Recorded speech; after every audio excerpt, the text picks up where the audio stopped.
we do have right now is a setting where I'd like to bring money from overseas back to this country. And finally, Medicaid to states, I'm not quite sure where that came in except this, which is I would like to take the Medicaid dollars, go to states, and say to a state, you're going to get what you got last year, plus inflation plus 1%. And then you're going to manage your care for your poor in the way you think best. And I remember as a governor, when this idea was floated by Tommy Thompson, the governors, Republican and Democrats, said, please let us do that. We can care for our own poor in so much better and more effective a way than having the federal government tell us how to care for our poor.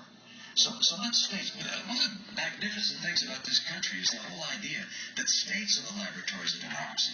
Don't have the federal government tell everybody what kind of training programs they have to have and what kind of Medicaid they have to have. Let states do this. And by the way, if the states gets in trouble, well, we could step in and see if we can find a way to help them. But the right approach is one which relies on the brilliance of our people and states, not the federal government. Exactly. So we're going on still on the economy on another part of it. Okay. All right. This is segment 3, the economy. Entitlements. First answer goes to you. 2 minutes, Mr. President. Do you see a major difference between the two of you on Social Security? I suspect that on Social Security we've got a somewhat similar position. Social Security is structurally sound. It's going to have to be tweaked the way it was by Ronald Reagan and Democratic Speaker Tip O'Neill. But the basic structure is sound. But I want to talk about the values behind Social Security and Medicare. And then talk about Medicare because that's the big driver of our deficits right now. My grandmother, some of you know, helped to raise me. My grandparents did. My grandfather died a while back. My grandmother died 3 days before I was elected president. And she was fiercely independent. She worked her way up, only had a high school education, started as a secretary, ended up being the vice president of a local bank. And she ended up living alone by choice. And the reason she could be independent was because of Social Security and Medicare. She had worked all her life, put in this money, and understood that there was a basic guarantee, a floor under which she could not go. And that's the perspective I bring when I think about what's called entitlements. The name itself implies some sense of dependency on the part of these folks. These are folks who've worked hard, like my grandmother, and there are millions of people out there who are counting on this. So my approach is to say, how do we strengthen the system over the long term? And in Medicare, what we did was we said, we are going to have to bring down the costs if we're going to deal with our long-term deficits. But to do that, let's look where some of the money is going. $716 billion we were able to save from the Medicare program by no longer overpaying insurance companies, by making sure that we weren't overpaying providers, and using that money, we were actually able to lower prescription drug costs for seniors by an average of $600, and we were also able to make a significant dent in providing them the kind of preventive care that will ultimately save money throughout the system. So the way for us to deal with Medicare in particular is to lower healthcare costs. When it comes to Social Security, as I said, you don't need a major structural change in order to make sure that Social Security is there for the future.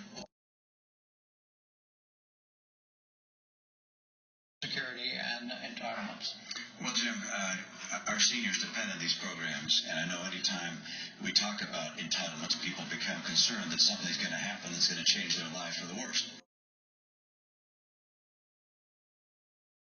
Changes for any current retirees or near retirees, either to Social Security or Medicare. So if you're 60 or around 60 or older, you don't need to listen any further. But for younger people, we need to talk about what changes are going to be occurring. Oh, I just thought about one. And that is, in fact, I was wrong when I said the president isn't proposing any changes for current retirees. In fact, he is on Medicare. On Social Security, he's not. But on Medicare, for current retirees, he's cutting $716 billion from the program. Now he says by not overpaying hospitals and providers, actually just going to them and saying we're going to reduce the rates you get paid across the board. Everybody's going to get a lower rate. That's not just going after places where there's abuse. That's saying we're cutting the rates. Some 15% of hospitals and nursing homes say they won't take any more Medicare patients under that scenario. We also have 50% of doctors who say they won't take more Medicare patients. Advantage that will lose Medicare Advantage because of those $716 million recipients of Medicare. Now you point out, well, we're putting some back. We're going to give a better prescription program. That's $1 for every 15 you've cut. They're smart enough to know that's not a good trade. I want to take that $716 billion you've cut and put it back into Medicare. By the way, we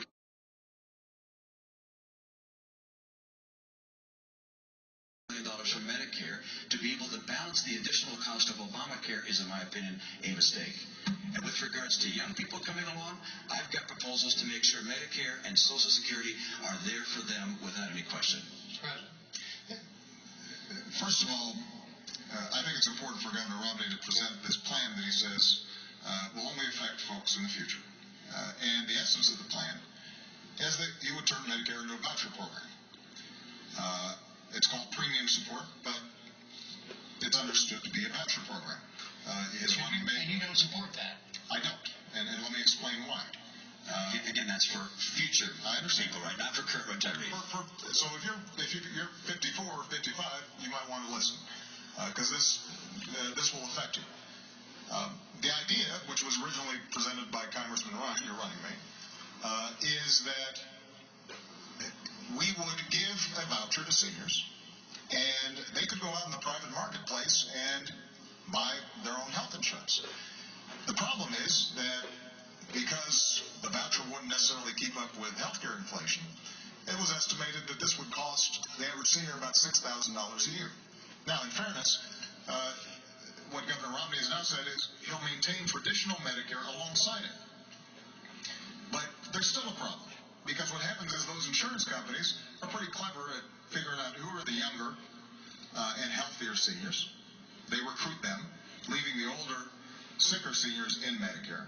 And every healthcare economist who looks at it says over time what will happen is the traditional Medicare system will collapse. And then what you've got is folks like my grandmother at the mercy of the private insurance system, precisely at the time when they're most in need of decent health care. So I don't think vouchers are the right way to go. And this is not my only my opinion. AARP thinks that the savings that we obtained from Medicare bolstered the system, lengthened the Medicare trust fund by 8 years. Benefits were not affected at all. And ironically, if you repeal Obamacare, and I have become fond of this term, Obamacare, if you repeal it, what happens is those seniors right away are going to be paying $600 more in prescription care. They're now going to have to be paying copays for basic checkups that can keep them healthier. And the primary beneficiary of that repeal are insurance companies that are estimated to gain billions of dollars back when they aren't making seniors any healthier. And I don't think that's the right approach when it comes to making sure that Medicare is stronger over the long term. We'll talk about specifically about health care in a moment, but do you support the voucher system, Governor? What I support is no change for current retirees and new retirees to Medicare, and the president supports taking $716 billion out of that program. What about So that's number one. Number two is for people coming along that are young. What I do to make sure that we can keep Medicare in place for them is to allow them either to choose the current Medicare program or a private plan, their choice. They get to choose, and they'll have at least two plans that will be entirely at no cost to them. So they don't have to pay additional money, no additional $6,000. That's not going to happen. They'll have at least two plans. And by the way, if the government can be as efficient as the private sector and offer premiums that are as low as the private sector, people will be happy to get traditional Medicare, or they'll be able to get a private plan. I know my own view is I'd rather have a private plan. I just as soon not have the government telling me what kind of health care I get. I'd rather be able to have an insurance company. If I don't like them, I can get rid of them and find a different insurance company. But people make their own choice. The other thing we have to do to save Medicare, we have to have the benefits high for those that are low income, but for higher income people, we're going to have to lower some of the benefits. We have to make sure this program is there for the long term. That's the plan that I put forward. By the way, the idea came not even from Paul Ryan or Senator Wyden, who's a co-author of the bill with Paul Ryan in the Senate. but also came from Bill Clinton's chief of staff. This is an idea that's been around a long time, which is saying, hey, let's see if we can't get competition into the Medicare world so that people can get the choice of different plans at lower cost, better quality, I believe, in competition. Jim, if I can just respond very quickly. First of all, every study has shown that Medicare has lower administrative costs than private insurance does, which is why seniors are generally pretty happy with it. And private insurers have to make a profit. Nothing wrong with that. That's what they do. And so you've got higher administrative costs plus profit on top of that. And if you are going to save any money through what Governor Romney is proposing, what has to happen is that the money has to come from somewhere. And when you move to a voucher system, you are putting seniors at the mercy of those insurance companies. And over time, if traditional Medicare has decayed or fallen apart, then they're stuck. And this is the reason why AARP has said that your plan would weaken Medicare substantially. And that's why they were supportive of the approach that we took. One last point I want to make. We do have to lower the cost of health care, not just in Medicare and Talk about Medicaid, that in a minute. but overall. Oh, okay. And so That's a big topic. Can we stay on Medicare? Yeah, I want to get to it, but all I want to do is go very quickly. Let's get back to Medicare. Let's get back to Medicare. The president said that the government can provide the service at lower cost and without a profit. All right. If that's the case, then it will always be the best product that people can purchase. But my experience is the private sector typically is able to provide a better product at a lower cost. Can the two of you agree that the voters have a choice, a clear choice between Yes. you on Medicare? Absolutely. All right. So to finish quickly, briefly on the economy, what is your view about the level of federal regulation of the economy right now? Is there too much? And in your case, Mr. President, should there be more? Beginning with you. This is not a new 2-minute segment. Just start, and we'll go for a few minutes, and then we're going to go to health care. Okay? Regulation is essential. You can't have a free market work if you don't have regulation. As a business person, I had to have I need to know the regulations. I needed them there. You couldn't have people opening up banks in their garage and making loans. I mean, you have to have regulations so that you can have an economy work. Every free economy has good regulation. At the same time, regulation can become excessive. Is it excessive now, you think? In some places, yes. In other places, no. It can become out of date. And what's happened with some of the legislation that's been passed during the president's term, you've seen regulation become excessive, and it's hurt the economy. Let me give you an example.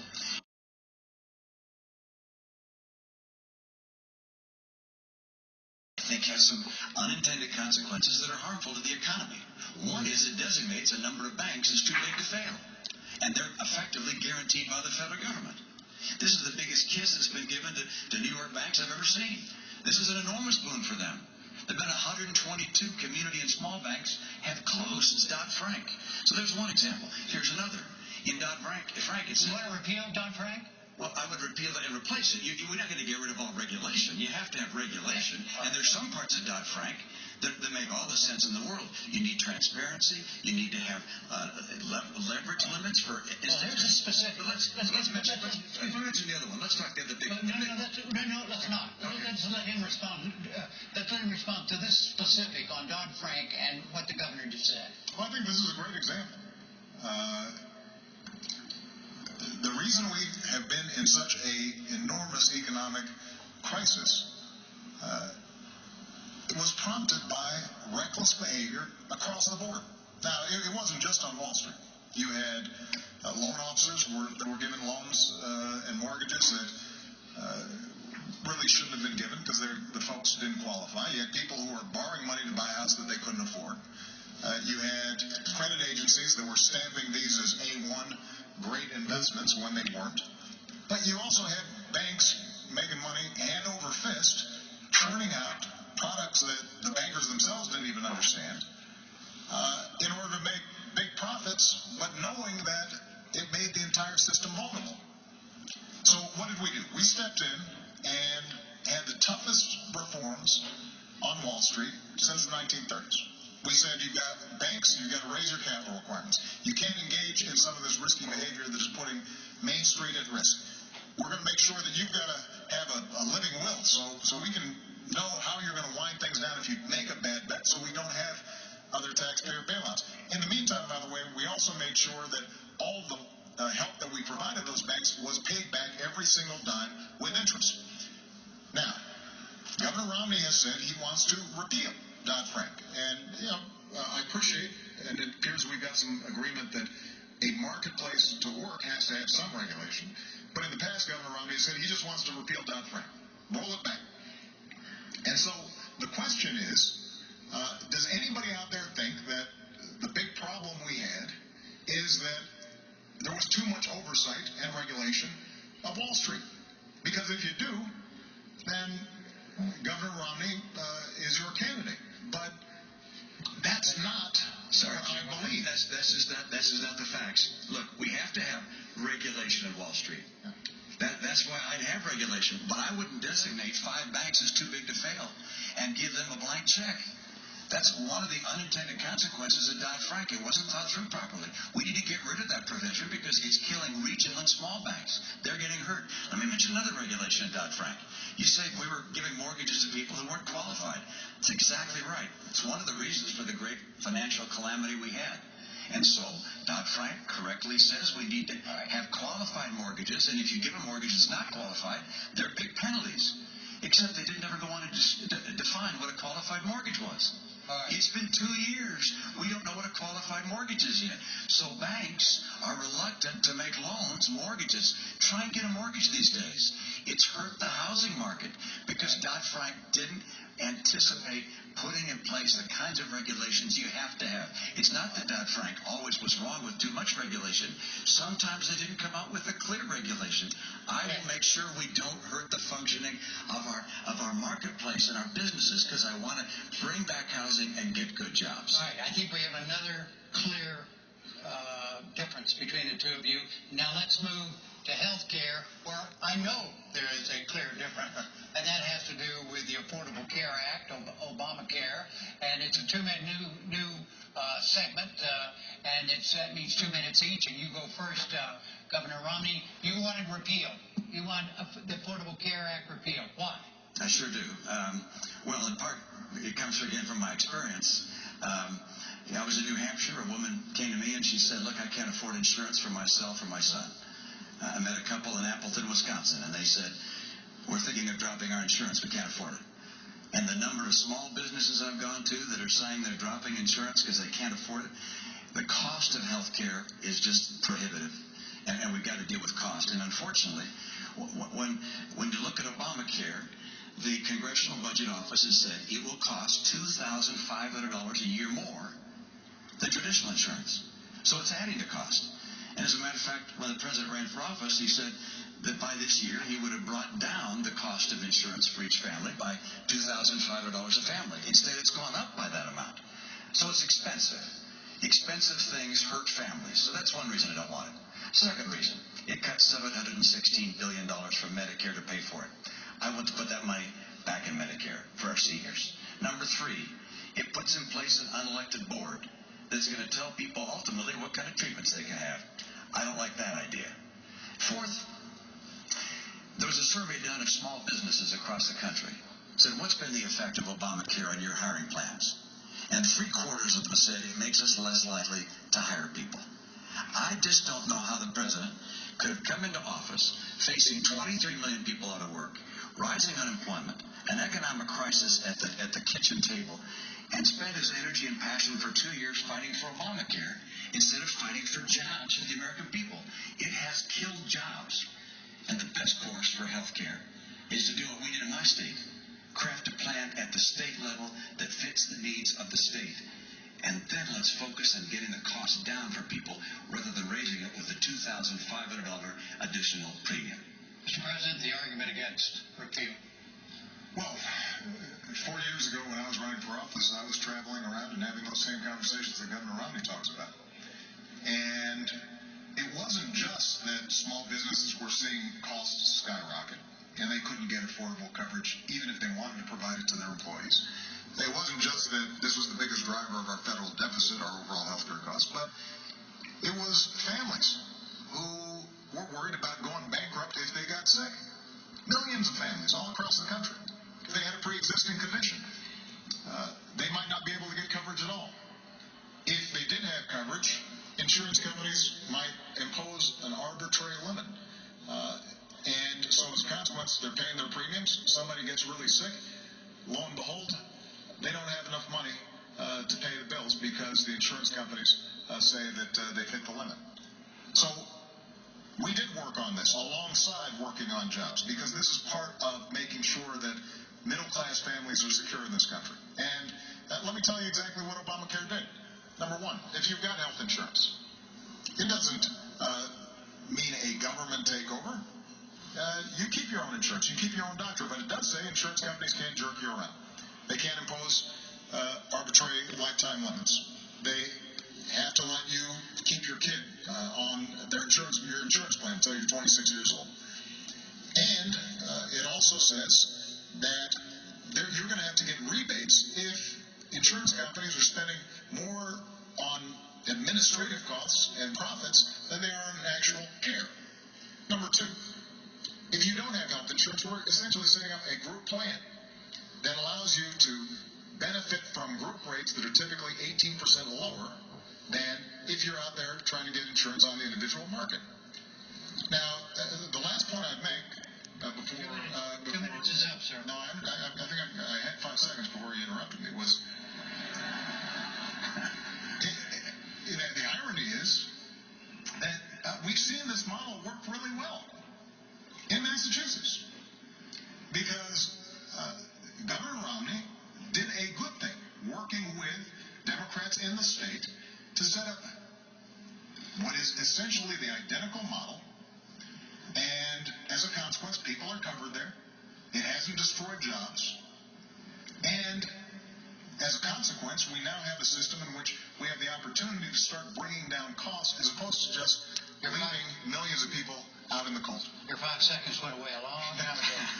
All right, Governor, tell the president directly why you think what he just said is wrong about Obama. Well, I did with my first statement, but I'll go on. I'll elaborate. Exactly right. First of all, I like the way we did it in Massachusetts. I like the fact that in my state we had Republicans and Democrats come together and work together. What you did instead was to push through a plan without a single Republican vote. As a matter of fact, when Massachusetts did something quite extraordinary, elected a Republican senator to stop Obamacare, you pushed it through anyway. So entirely on a partisan basis, instead of bringing America together and having a discussion on this important topic, you pushed through something that you and Nancy Pelosi and Harry Reid thought was the best answer and drove it through. What we did in a legislature, 87% Democrat. We worked together. 200 legislators in our legislature. Only 2 voted against the plan by the time we were finished. What were some differences? We didn't raise taxes. You raised them by $1 trillion under Obamacare. We didn't cut Medicare. Of course, we don't have Medicare, but we didn't cut Medicare by $716 billion. We didn't put in place a board that can tell people ultimately what treatments they're going to receive. We didn't also do something that I think a number of people across this country recognize, which is put people in a position where they're going to lose the insurance they had and they wanted. Right now, the CBO says up to 20 million people will lose their insurance as Obamacare goes into effect next year. And likewise, a study by McKinsey & Company of American businesses said 30% of them are anticipating dropping people from coverage. So for those reasons, for the tax, for Medicare, for this board, and for people losing their insurance, this is why the American people don't want Medicare, don't want Obamacare. It's why Republicans said, do not do this, and the Republicans had a plan. They put a plan out. They put out a plan, a bipartisan plan. It was swept aside. I think something this big, this important, has to be done on a bipartisan basis. And we have to have a president who can reach across the aisle and fashion important legislation with the input from both parties. Governor Romney said this has to be done on a bipartisan basis. This was a bipartisan idea. In fact, it was a Republican idea.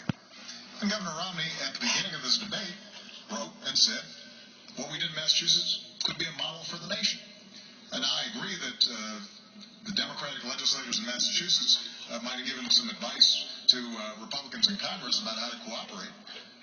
But the fact of the matter is, we use the same advisors, and they say it's the same plan. When Governor Romney talks about this board, for example, unelected board that we've created. What this is a group of healthcare experts, doctors, etc., to figure out how can we reduce the cost of care in the system overall. Because there are two ways of dealing with our healthcare crisis. One is to simply leave a whole bunch of people uninsured and let them fend for themselves. To let businesses figure out how long they can continue to pay premiums until finally they just give up and their workers are no longer getting insured. And that's been the trend line. Or alternatively, we can figure out how do we make the cost of care more effective. And there are ways of doing it. So at Cleveland Clinic, one of the best healthcare systems in the world, they actually provide great care cheaper than average. And the reason they do is because they do some smart things. They say, if a patient's coming in, let's get all the doctors together at once, do one test instead of having the patient run around with 10 tests. Let's make sure that we're providing preventive care, so we're catching the onset of something like diabetes. Let's pay providers on the basis of performance as opposed to on the basis of how many procedures they've engaged in.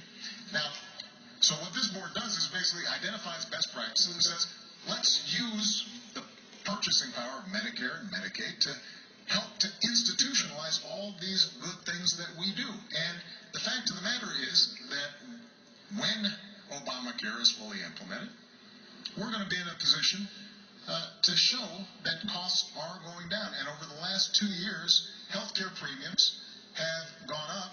It's true, but they've gone up slower than any time in the last 50 years. So we're already beginning to see progress. In the meantime, folks out there with insurance, you're already getting a rebate. Let me make one last point. Governor Romney says we should replace it. I'm just going to repeal it, but we can replace it with something. But the problem is he hasn't described what exactly we'd replace it with, other than saying we're going to leave it to the states. But the fact of the matter is that some of the prescriptions that he's offered, like letting you buy insurance across state lines, there's no indication that that somehow is going to help somebody who's got a pre-existing condition be able to finally buy insurance. In fact, it's estimated that by repealing Obamacare, you're looking at 50 million people losing health insurance at a time when it's vitally important. Let's let the governor explain what you would do if Obamacare is repealed. How would you replace it? Well, actually, it's a lengthy description, but number one, pre-existing conditions are covered under my plan. Number two, young people are able to stay on their family plan. That's already offered in the private marketplace. You don't have the government mandate that for that to occur. But let's come back to something the President and I agree on, which is the key task we have in healthcare is to get the cost down so it's more affordable for families. And then he has as a model for doing that a board of people at the government, an unelected board, appointed board, who are going to decide what kind of treatment you ought to have. In my opinion, the government is not effective in bringing down the cost of almost anything.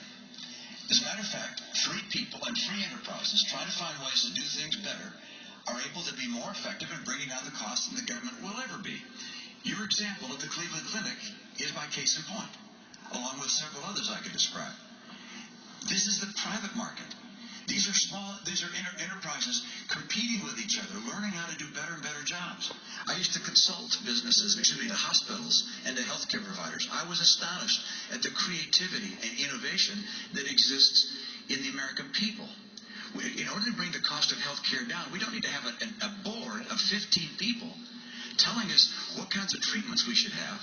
We instead need to put insurance plans, providers, hospitals, doctors on target such that they have an incentive, as you say, performance pay for doing an excellent job for keeping costs down, and that's happening. Intermountain Healthcare does it superbly well. Mayo Clinic is doing it superbly well. Cleveland Clinic, others. But the right answer is not to have the federal government take over health care and start mandating to the providers across America, telling a patient and a doctor what kind of treatment they can have. That's the wrong way to go.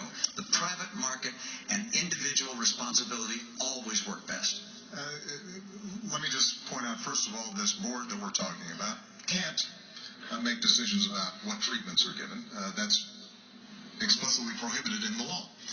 But let's go back to what Governor Romney indicated, that under his plan, he would be able to cover people with pre-existing conditions.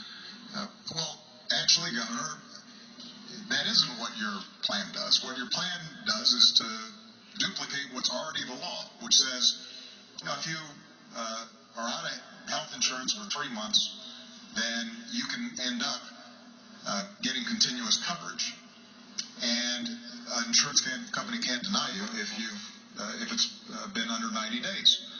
But that's already the law, and that doesn't help the millions of people out there with pre-existing conditions. There's a reason why Governor Romney set up the plan that he did in Massachusetts. It wasn't a government takeover of healthcare. It was the largest expansion of private insurance. But what it does say is that insurers, you've got to take everybody. Now, that also means that you've got more customers. But when Governor Romney says that he'll replace it with something, but can't detail how it will be, in fact, replaced, and the reason he set up the system he did in Massachusetts was because there isn't a better way of dealing with the pre-existing conditions problem. It just reminds me of, he says that he's going to close deductions and loopholes for his tax plan. That's how it's going to be paid for, but we don't know the details. He says that he's going to replace Dodd-Frank, Wall Street reform, but we don't know exactly which ones. He won't tell us. He now says he's going to replace Obamacare and assure that all the good things that are in it are going to be in there, and you don't have to worry. And at some point, I think the American people have to ask themselves, is the reason that Governor Romney is keeping all these plans to replace secret because they're too good? Is it because that somehow middle-class families are going to benefit too much from them? No, the reason is because when we reform Wall Street, when we tackle the problem of pre-existing conditions, then these are tough problems, and we've got to make choices. And the choices we've made have been ones that ultimately are benefiting middle-class families all across the country. We're going to move to No, I have to respond to that, which is my experience as a governor. Is if I come in and lay down a piece of legislation and say it's my way or the highway, I don't get a lot done. What I do is the same way that Tip O'Neill and Ronald Reagan worked together some years ago. When Ronald Reagan ran for office, he laid out the principles that he was going to foster. He said he was going to lower tax rates.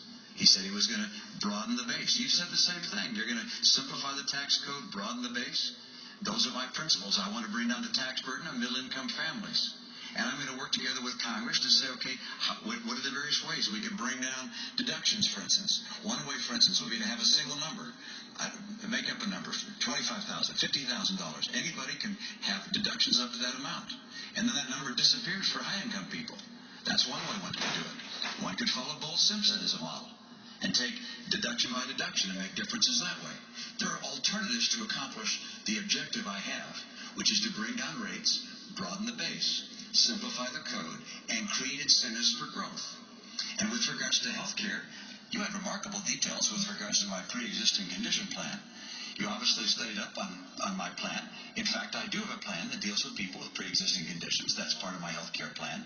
And what we did in Massachusetts is a model for the nation, state by state.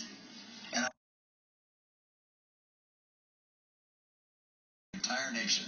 And whisking aside the 10th Amendment, which gives states the rights for these kinds of things, is not the course for America to have a stronger, more vibrant economy. That is a terrific segue to our next segment, and is the role of government.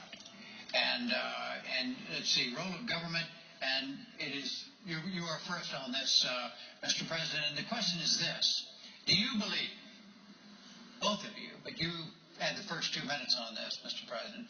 Do you believe there's a fundamental difference between the two of you as to how you view the mission of the federal government? Well, I definitely think there are differences. Yeah. The first role of the federal government is to keep the American people safe. That's its most basic function. And as Commander-in-Chief, that is something that I've worked on and thought about every single day that I've been in the Oval Office. But I also believe that government has the capacity, the federal government has the capacity, to help open up opportunity and create ladders of opportunity and to create frameworks where the American people can succeed. Look, the genius of America is the free enterprise system and freedom, and the fact that people can go out there and start a business, work on an idea, make their own decisions. But as Abraham Lincoln understood, there are also some things we do better together. So in the middle of the Civil War, Abraham Lincoln said, let's help to finance the Transcontinental Railroad. Let's start the National Academy of Sciences. Let's start land-grant colleges, because we want to give these gateways of opportunity for all Americans, because if all Americans are getting opportunity, we're all going to be better off. That doesn't restrict people's freedom. That enhances it. And so what I've tried to do as president is to apply those same principles. And when it comes to education, what I've said is we've got to reform schools that are not working. We used something called race to the top. It wasn't a top-down approach, Governor. What we've said is to states, we'll give you more money if you initiate reforms. And as a consequence, you had 46 states around the country who have made a real difference. But what I've also said is, let's hire another 100,000 math and science teachers to make sure we maintain our technological lead and our people are skilled and able to succeed. And hard-pressed states right now can't all do that.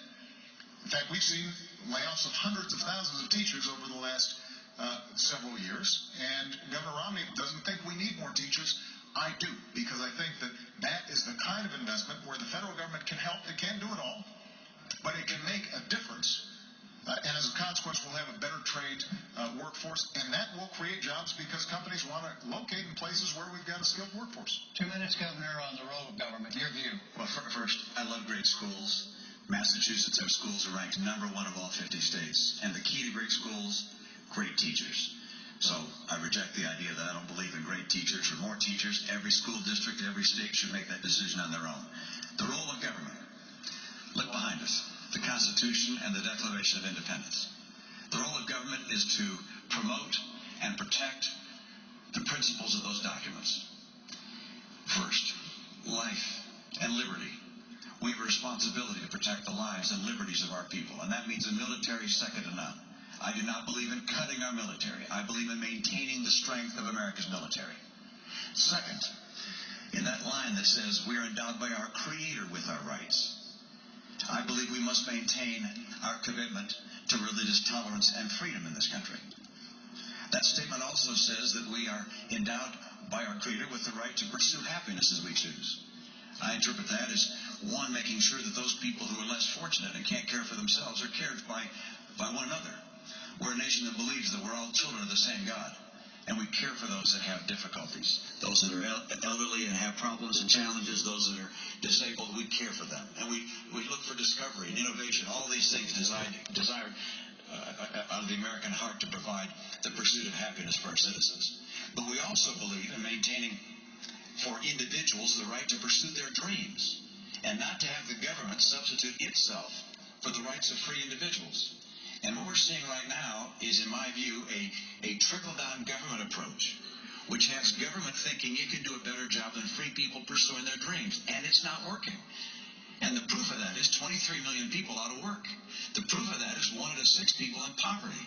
The proof of that is we've gone from 32 million on food stamps to 47 million on food stamps. The proof of that is that 50% of college graduates this year can't find work. We know that the path we're taking is not working. It's time for a new path. All right, let's go through some specifics in terms of how each of you views the role of government. Education. Does the federal government have a responsibility to improve the quality of public education in America? Well, the primary responsibility for education is of course, at the state and local level. But the federal government also can play a very important role. And I agree with Secretary Arnie Duncan. He's got some ideas he's put forward on Race to the Top. Not all of them, but some of them I agree with. And congratulate him for pursuing that. The federal government can get local and state schools to do a better job. My own view, by the way, is I've added to that. I happen to believe I want the kids that are getting federal dollars from IDEA or Title I. These are disabled kids or poor kids or lower income kids, rather. I want them to be able to go to the school of their choice. So all federal funds, instead of going to the state or to the school district, I'd have go, if you will, follow the child and let the parent and the child decide where to send their student. How do you see the federal government's responsibility to, as I say, to improve the quality of public education in this country? Well, as I've indicated, I think that it has a significant role to play. Through our Race to the Top program, we've worked with Republican and Democratic governors to initiate major reforms, and they're having an impact right now. Do you think you have a difference with your views and those of Governor Romney about education? This is where budgets matter, because budgets reflect choices.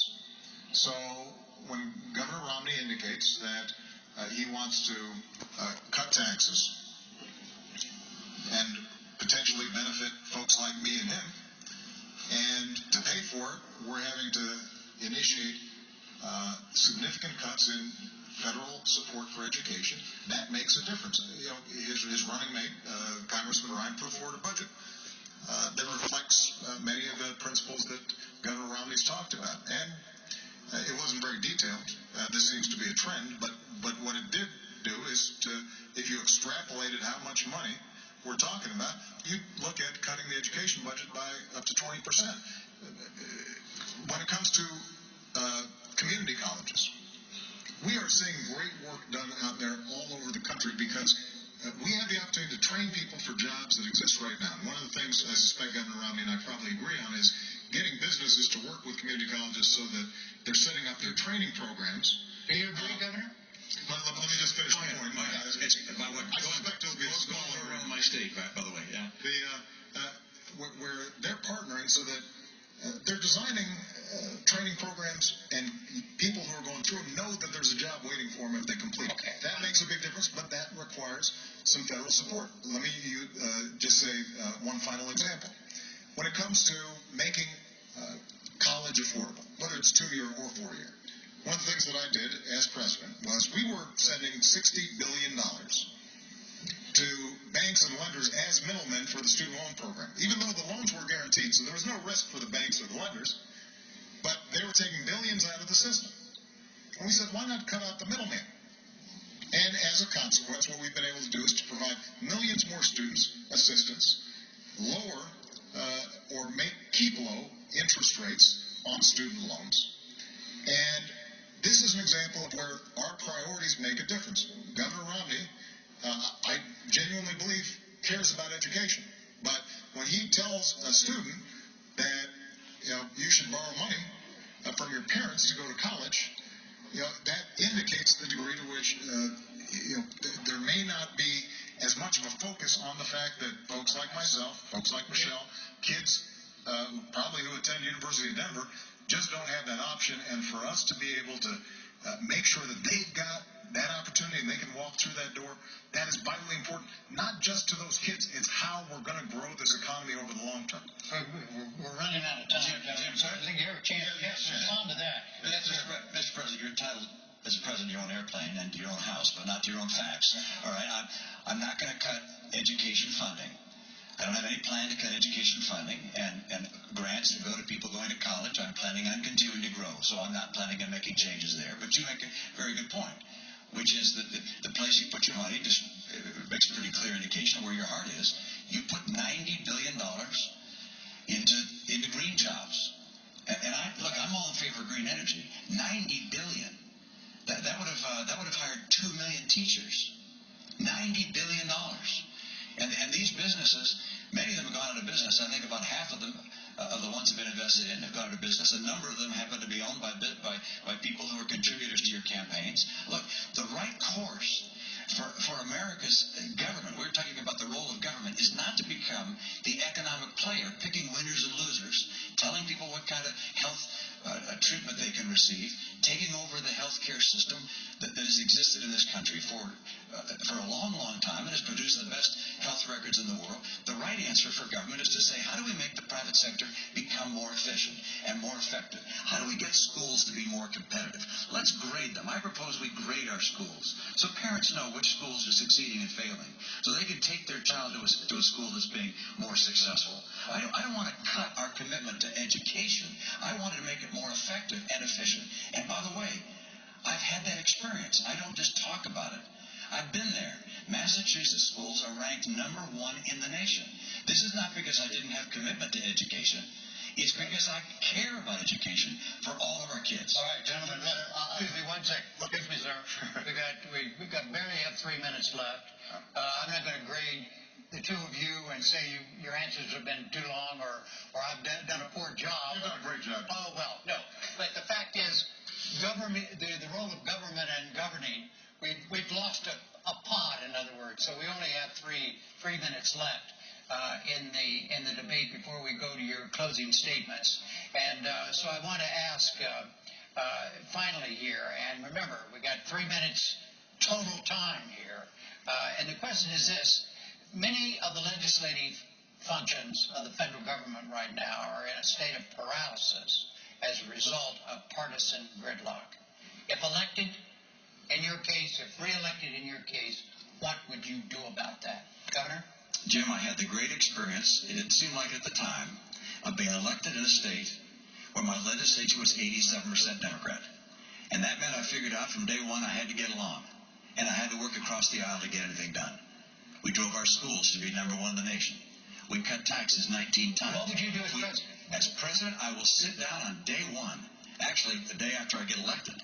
I'll sit down with leaders, the Democratic leaders, as well as Republican leaders, and continue, as we did in my state. We met every Monday for a couple hours, talked about the issues and the challenges in our state in that case.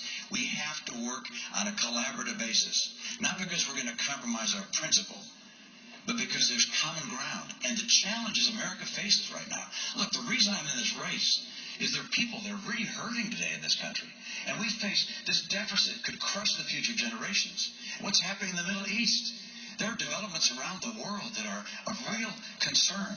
And Republicans and Democrats both love America. But we need to have leadership in Washington that will actually bring people together and get the job done, and could not care less if it's a Republican or a Democrat. I've done it before. I'll do it again. Mr. President. First of all, I think Governor Romney's going to have a busy first day because he's also going to repeal Obamacare, which will not be very popular among Democrats as you're sitting down with him. But look, my philosophy has been, I will take ideas from anybody, Democrat or Republican, as long as they're advancing the cause of making middle-class families stronger and giving ladders of opportunity to the middle class. That's how we cut taxes for middle-class families and small businesses. That's how we cut $1 trillion of spending that wasn't advancing that cause. That's how we signed 3 trade deals into law that are helping us to double our exports and sell more American products around the world. That's how we repealed Don't Ask, Don't Tell. That's how we ended the war in Iraq, as I promised, and that's how we're going to wind down the war in Afghanistan. That's how we went after Al-Qaeda and Bin Laden. So we've seen progress even under Republican control of the House of Representatives. But ultimately, part of being principled, part of being a leader is, A, being able to describe exactly what it is that you intend to do, not just saying, I'll sit down, but you have to have a plan. Number 2, what's important is occasionally you've got to say no to folks both in your own party and in the other party. And yes, we had some fights between me and the Republicans when they fought back against us reining in the excesses of Wall Street. Absolutely, because that was a fight that needed to be had. When we were fighting about whether or not we were going to make sure that Americans had more security with their health insurance, and they said no, yes, that was a fight that we needed to have. And so part of leadership and governing is both saying what it is that you are for, but also being willing to say no to some things. And I've got to tell you, Governor Romney, when it comes to his own party during the course of this campaign, has not displayed that willingness to say no to some of the more extreme parts of his party. That brings us to closing statements. It was a coin toss. Governor Romney, you won the toss, and you elected to go last, so you have a closing 2 minutes, Mr. President. Well, Jim, I want to thank you, and I want to thank Governor Romney, because I think this was a terrific debate, and I very much appreciate it. And I want to thank the University of Denver.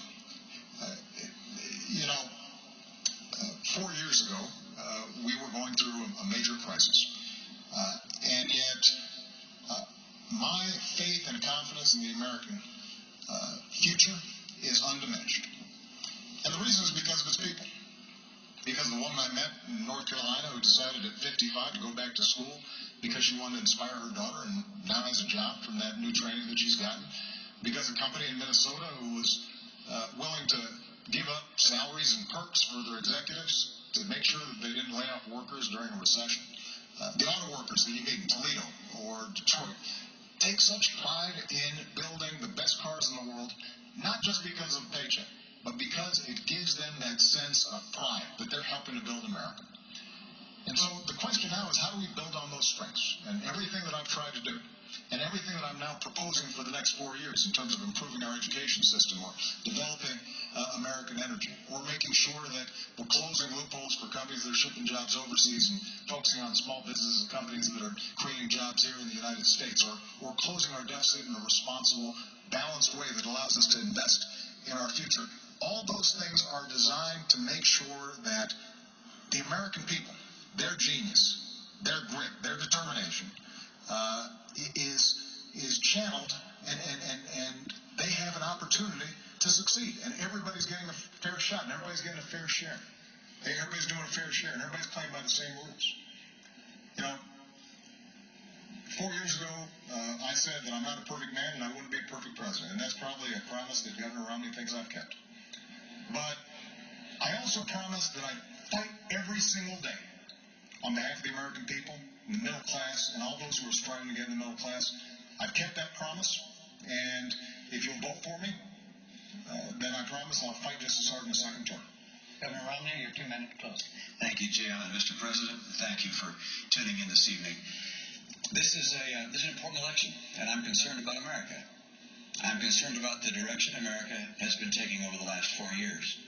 I know this is bigger than an election about the two of us as individuals. It's bigger than our respective parties. It's an election about the course of America. What kind of America do you want to have for yourself and for your children? And there really are two very different paths that we began speaking about this evening. And over the course of this month, we're going to have 2 more presidential debates and a vice presidential debate. We'll talk about those 2 paths. But they lead in very different directions. And it's not just looking to our words that you have to take in evidence of where they go. You can look at the record. There's no question in my mind that if the president were to be reelected, you'll continue to see a middle-class squeeze with incomes going down and prices going up. I'll get incomes up again. You'll see chronic unemployment. We've had 43 straight months with unemployment above 8%. If I'm president, I will help create 12 million new jobs in this country with rising incomes.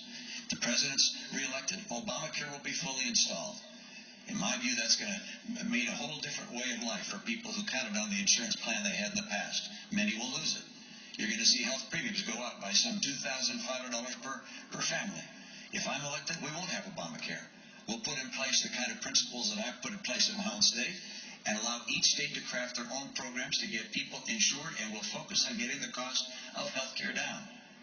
If the president were to be reelected, you're going to see a $716 billion cut to Medicare. You'll have 4 million people who will lose Medicare Advantage. You'll have hospitals and providers that will no longer accept Medicare patients. I'll restore that $716 billion to Medicare. And finally, military. The president's reelected, you'll see dramatic cuts to our military. The Secretary of Defense has said these would be even devastating. I will not cut our commitment to our military. I will keep America strong and get America's middle class working again. Thank you, Jim. Thank you, Governor. Thank you, Mr. President. The next debate will be the vice presidential event on Thursday, October 11th at